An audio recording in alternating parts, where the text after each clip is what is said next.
If you don't understand the center, you don't understand chess. Controlling it can win you the game before the attack even starts. And by the center I mean these four squares: e4, e5, d4 and d5.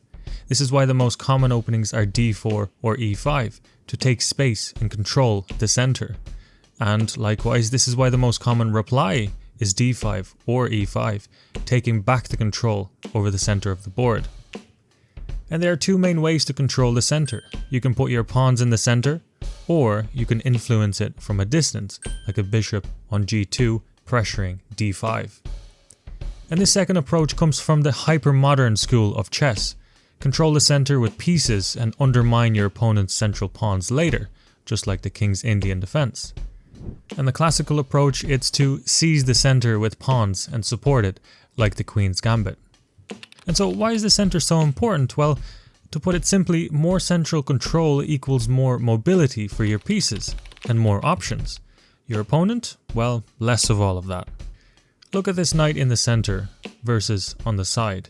And look at this bishop in the center and on the side.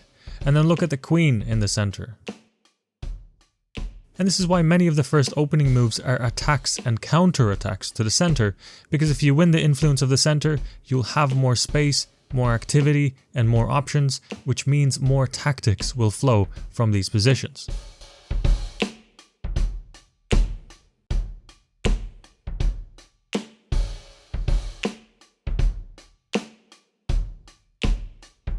So, common beginner mistakes in relation to central control is, for example, moving too many flank pawns early. Or it's allowing your opponent to claim the center without a fight. So the next time you play in the opening, ask yourself, does this help me fight for the center? And if not, why not?